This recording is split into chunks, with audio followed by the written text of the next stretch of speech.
No, I'm just talking stuff. I saw that star power in him in high school, the leadership in him in high school. And so it just snowballed and domino from there. And so to be in this position today, to be able to help in an opportunity to honor you, Rick, it's more than I can stand. There's a lot of stuff I can stand, but this I can't stand. But anyway, I want to stand the best I can because it's a special moment for everybody. And how this goes is that I'll say a few words and then introduce the mayor. And he'll come up and say a few words, and then you'll have an opportunity, those of you who would like. Hey, Ms. Sanders, see you too. Forgive me.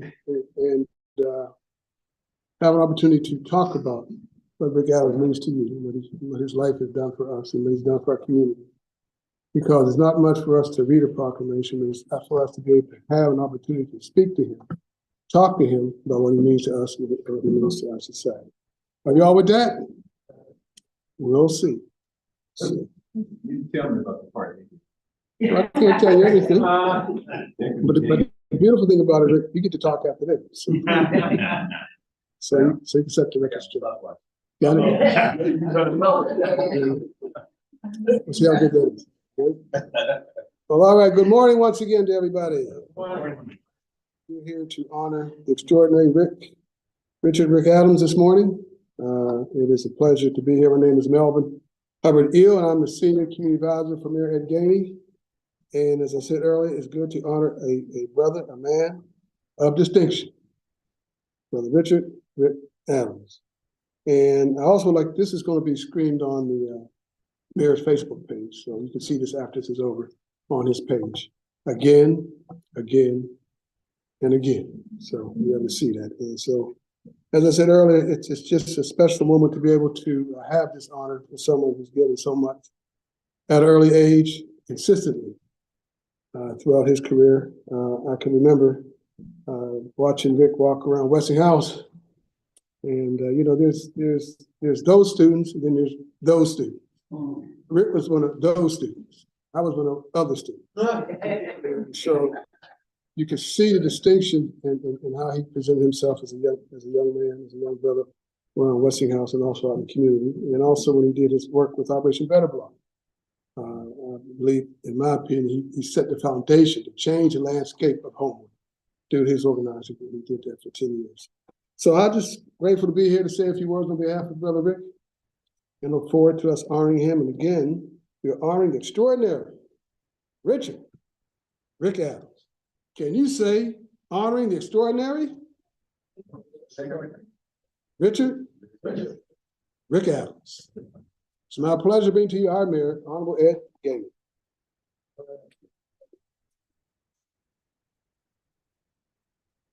What do you say about Richard Rick Adams?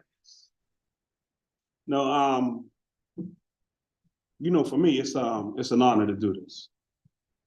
We do a lot of proclamations, and one thing that I said coming in here is that there's a lot of people that I know that have changed the landscape, not of a neighborhood, but of a city. And they never get the recognition that they rightfully deserve. They just don't. They've done a lot to build this city. They've done a lot to add value and create diversity and make sure that African Americans had a voice. We don't always get to say thank you. In our community, it's after you're gone, then everybody wants to reminisce for a minute. But I think that we should give people the roses while they're right here.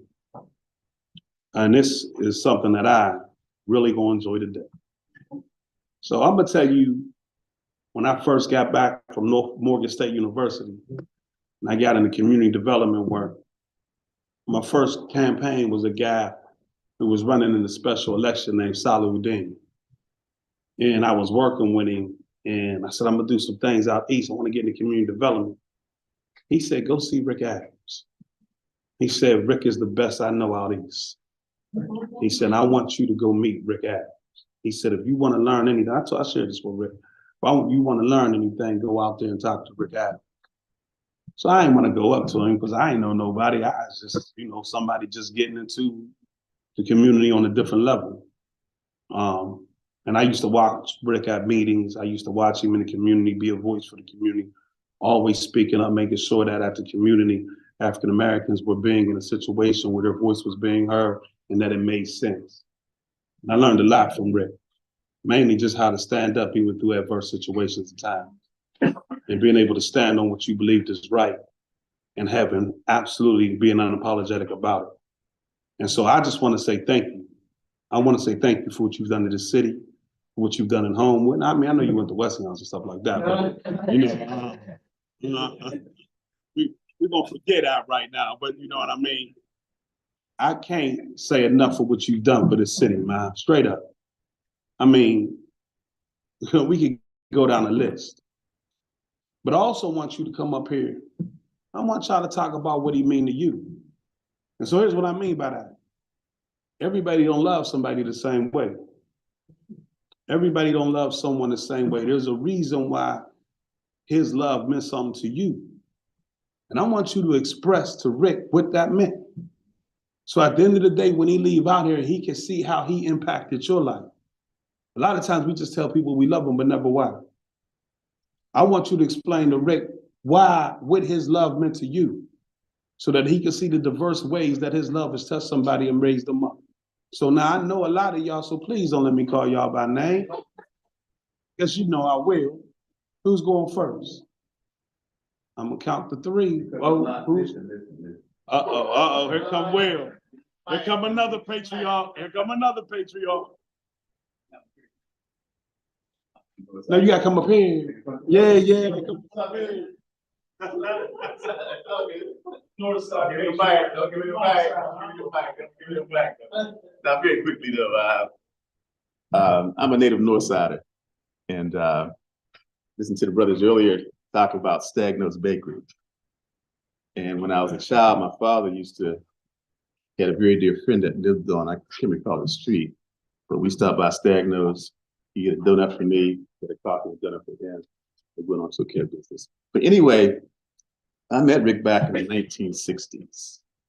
Rick and I almost matriculated at Bowdoin College up in Maine, almost, and it didn't happen. And that's a different story.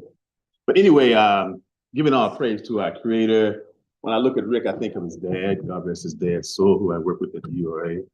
He's looking down on us. And I also think of brother Sam Thompson. I think of those two brothers relative to Rick. But Rick's reputation speaks for itself. Solid brother, serious brother. Did so much in so many areas. I remember when Rick served on the school board, taking no prisoners, right? And making sure that our young brothers and sisters particularly received a quality education unequivocally, not compromising. So I applaud Rick for that. I can see why Sala referred you to Rick back in the day, because of Rick's reputation, his stature, love of community, and it's genuine. You got some folks that they fake it to fake it, or whatever those folks, young folks say, whatever. Fake it to make it. There you go. Thanks for correcting me on that one. But brother Rick didn't do that. So with that, I'm gonna sit on down. I'm gonna listen to all the other testimonies. And by the way, there's only one high school in the city of Pittsburgh. Only one.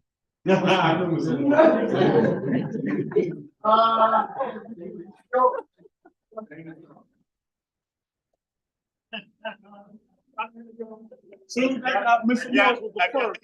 I gotta get them started. That's Oliver High School in North Side. Okay. Yeah. All right, who's going next? Come on. Who's going next? Come on, Mr. Morris. Mr. Morris.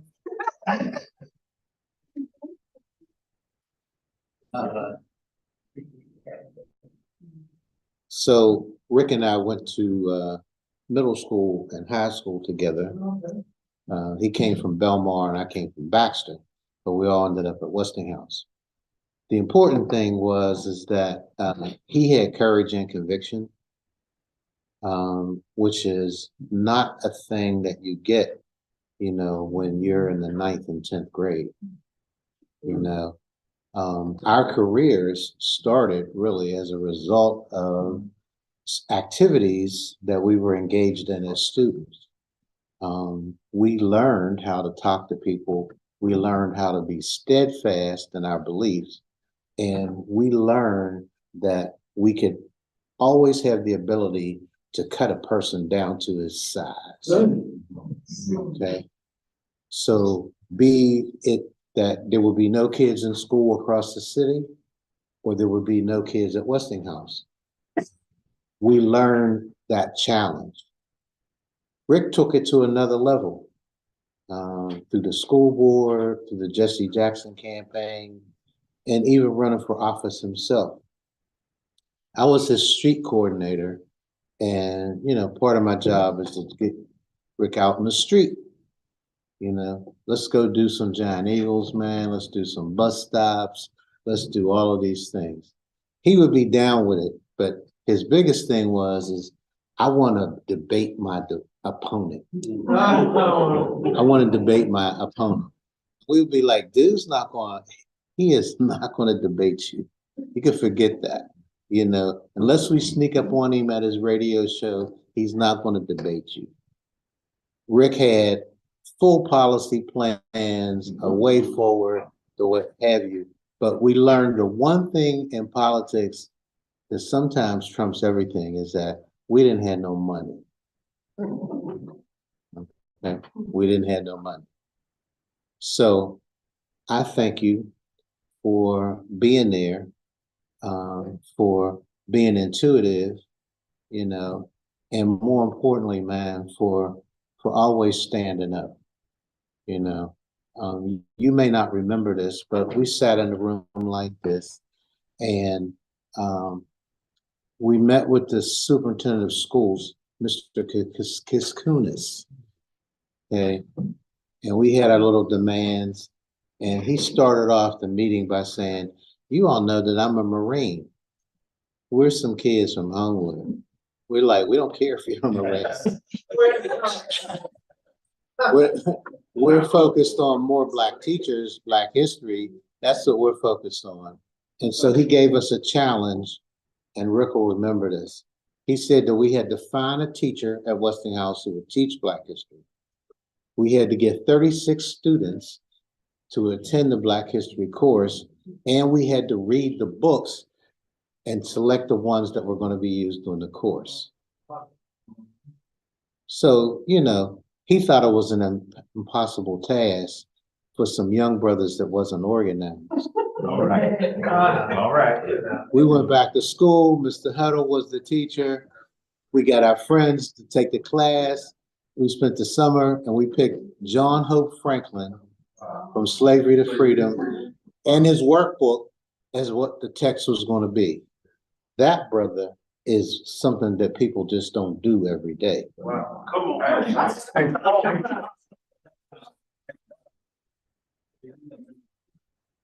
Wow. All right, who's next? I need 3 more. Come on. I seen it. Come on. You know below, but I got it. All right, get out your pens and paper. When I think of my brother, one of the main things I think about is his legacy. And I'm part of that legacy. I spent some time teaching in Pittsburgh Public Schools. And as a result of the work that my brother and others did. And I'll be eternally grateful for that. It was a wonderful experience. If I was to sum up Rick in a word, I'd say uncompromising. I have never known him to go against his principles. And he stayed solid with that. And it's always been that for everybody, even when he dragged me to Nebraska, of all places. Yes, that's a long story. But growing up, I always knew that he had my back. And I hope he always knows that I have his. Thank you. All right, we got one more, and I'm calling one up myself. So who's the next one? Who's the next one? Come on. Come on. Who? Hey, who coming? Who coming? I'll start calling names. Malik, you switch. Come on. I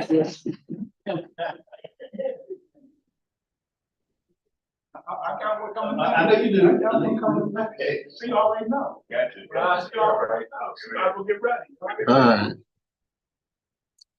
So you already heard Malik talk a little bit about high school.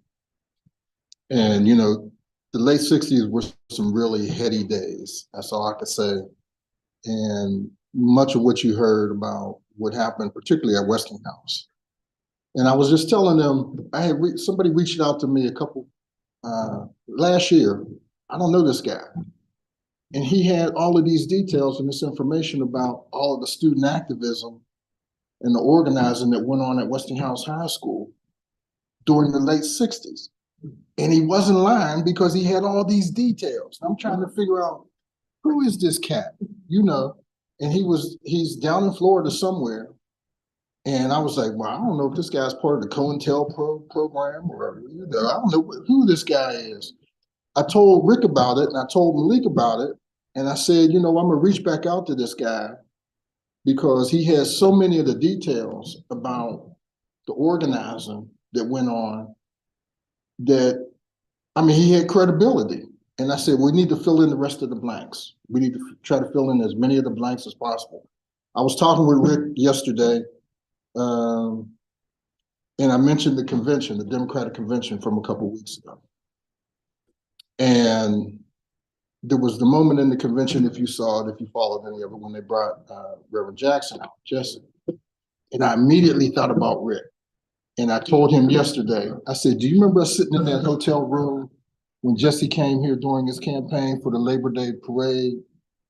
And Jesse's entourage said, okay, we're leaving here. This is on Labor Day. We're leaving here to go to New York to the next rally, because they had like 3 rallies scheduled that day. And Rick is brokered in the 10 Commandments. All right, he ain't got no money. He was always broke. And they done told him, you can go with us. But the catch is, if he goes, he got to get back on his own. He ain't got 2 nickels to rub together. Sam and I tell him, do not go, Rick. You need to keep it behind here. We still got work to do. Next thing I know, Rick is headed to the airport, getting on the charter jet, they fly to Cleveland first, then they fly to New York, and I don't know how he got back here. I think he hitchhiked back. You know, I really don't know how he got back, but he made it back.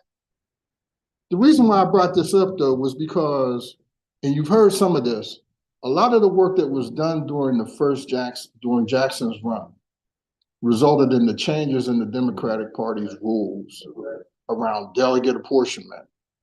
Jackson was responsible for that.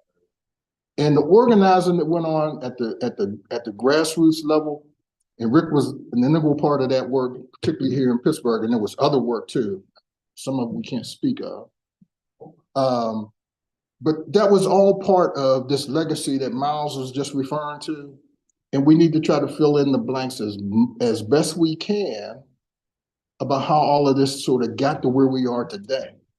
For us all to be sort of gathered in this room, in the mayor's office, with the Honorable Ed Gainey as the mayor, you know, like this ain't happenstance. Not at all. So salute, brother. Salute. Well, you know, without further ado, they know who's next. You gotta have the lady of the light be able to get on up and say what it's like. It's on you. There we go. Hello, everyone. I learned a lot about him today myself. A lot of things I didn't know he was involved in, but I knew he had a legacy when we first encountered. Because people would come to me and say, you know, that's Rick Adams. I'd be like, I don't care. What'd he do? You know, he ran for such and such. I said, I don't care. So I was like, okay. So one time we finally sat down and had a conversation. And he was just talking all above like me, like I said, this man's intelligent. It wasn't your normal conversation that you have with usually a stranger, a guy or whatever. So our connection is way different than you guys know. I'm a safe place.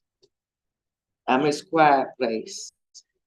I'm the one that could take him away from everybody at him. He's one of my best friends, male friends. Like I said, I can't talk about what he did. Because that's what I told you. I don't care when they told me. And the first was trying to tell me who he was. So our story is outside of all your stories. Our stories is on the personal side of Rick Adams that you guys don't know. Yeah. So I love him. He's a good friend. Like I said, my comfort. So, okay, y'all, that's enough.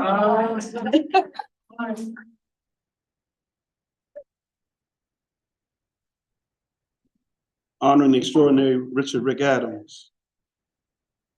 The eternal, respected, and loved Rick Adams is a lifetime resident of the East End. With great pride and admiration, we recognize Mr. Adams for his exceptional contributions to the city, his exceptional contributions to Homeward Brushing, Community College of Allegheny County, the world of politics, and the Homewood community that he loved so much. A graduate of the famed Westinghouse High School. Now let's give it a Westinghouse clap, y'all. He received the BA from, help me out, Bowdoin College with a double major in communications in African American studies and a master's of art and business and communications from the International University. And whereas Rick was a college administrator for the Community College of Allegheny County for an impressive 36 years. Wow, that. Wow. His role included assistant to the president, special assistant for diversity and inclusion, and various leadership positions throughout the university. His influence extended beyond the college as he dedicated 10 years to Operation Better Block in Homewood, significantly changing the landscape of the community we so love. And whereas Rick's sincere and genuine passion, commitment, and dedication to serving and bettering the people around him is why he is so beloved throughout this city, which operates with an exceptional ability to be able to reach people, touch people, and do what's necessary to stand up not only for the neighborhood, for his brothers and sisters, which he cares a lot about. Ladies and gentlemen, this proclamation of lifetime achievement goes to Rick Adams for all you've done in the community and for this city. Thank you.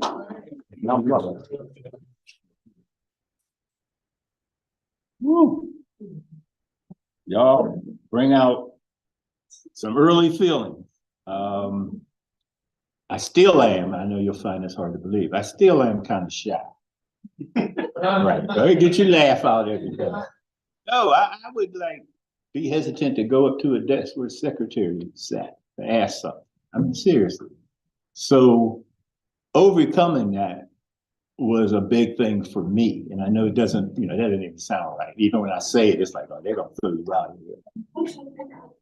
But a lot of stuff I try to keep on the downside. This is like embarrassing for what a better word, but I'm so proud, particularly the brothers and sisters that are here, including this guy. Yeah, we used to talk a lot because I'd always, whether he asked me for it or not, I'd give him advice. Yeah, Like that's fun. And the only one I'll share here, because the rest of it's relevant as we go forward. But I said, build your own base. Build your own base among Black people. Wherever else you got bases, people support you. Build your base at home. That will be the key to success, because your family and your people will never, never betray you. Westinghouse, that's one of the great learning experiences of my life. You know, Jesse talks about from the streets to the suites and stuff like that. Well, got a tremendous opportunity to go to school where John Russwurm went, one of the first African Americans to even get a degree. And some of us, again, some about that time, you know, class of 69 and years in and around there, and really the other classes of the 60s, but that was a very unique time. I'm not sure exactly how we fit into that mosaic. I mean, Dr. King and Malcolm and folks were doing stuff, but we had benefit. When I look at the younger generations, we had benefit of those brothers and sisters, Fannie Lou Hamer, Ella Baker, you know, they were, Dr. King would be like my dad's age. I laugh when I hear people say, we're the sons and daughters of Martin Luther King, Malcolm. I say, not really. I mean, I understand why you're saying that, but actually you're the grandchildren. My mom is alive today, thank God. Thank God for her and my father, who got to 84 years of age. Very devoutly religious.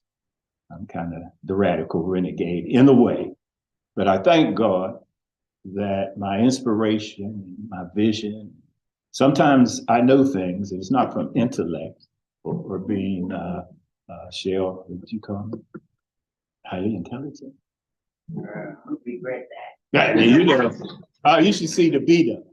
But that's, the point is I've known things, some of it from you all, because it's always been a collective endeavor, but sometimes it comes to me when to be someplace and when not to be someplace.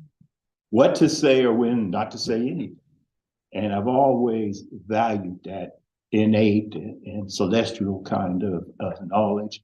But also, so many of you all are role models to me. I mean, look at you all, the things you do. Queen Mother, Brennan.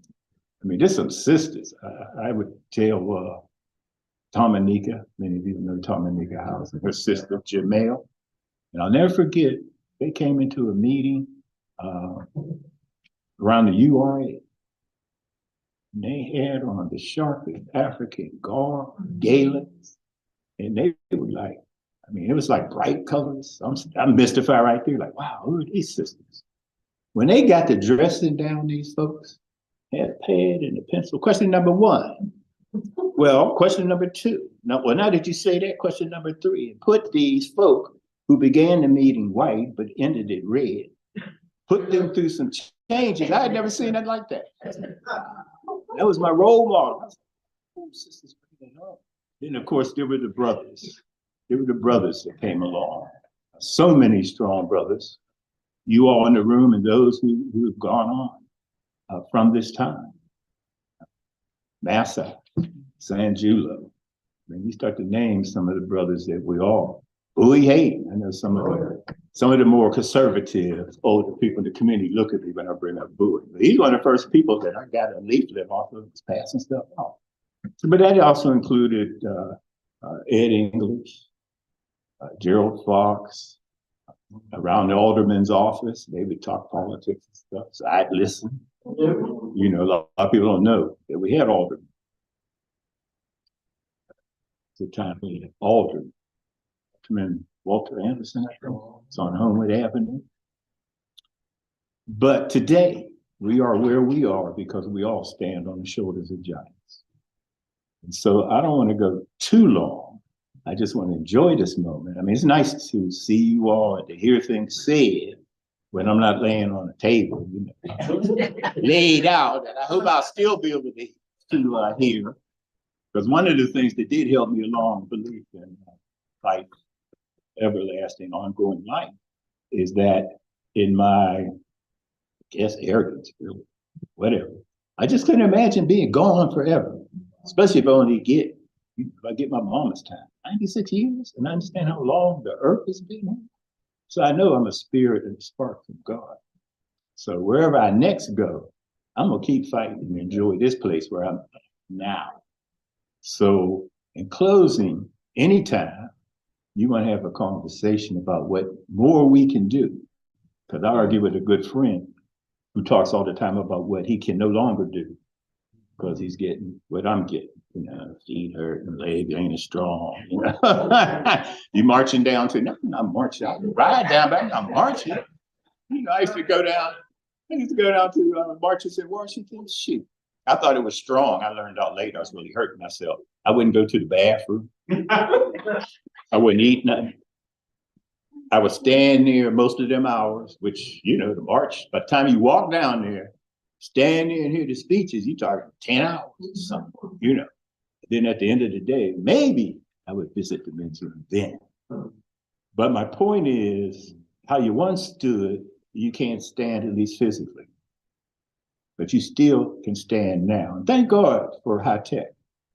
Those phones and those computers and all the stuff we do, text and Twitter, which I'm telling everyone now, this is my thing. If it gets out, please give me credit.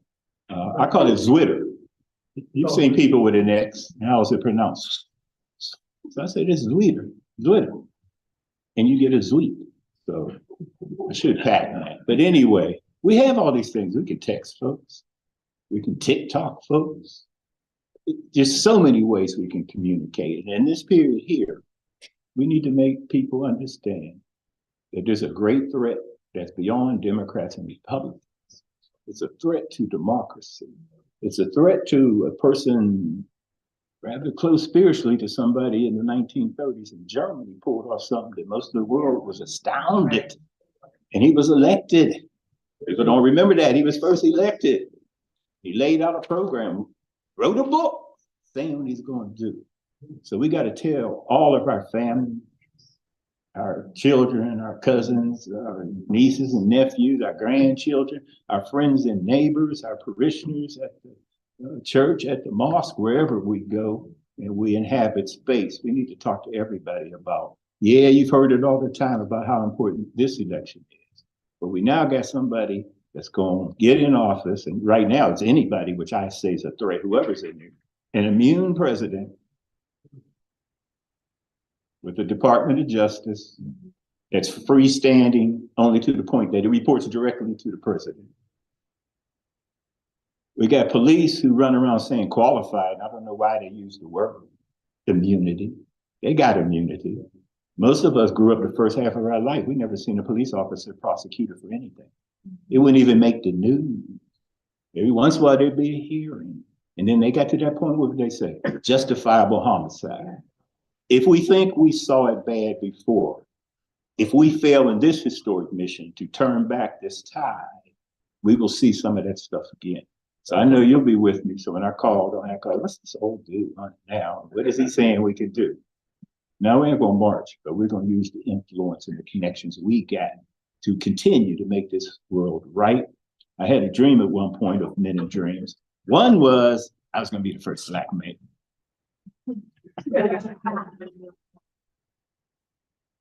Glad to help him. And you know, it's a long distance race. Pass that baton. Thank you. I love all of you. Thank you. Thank you very much.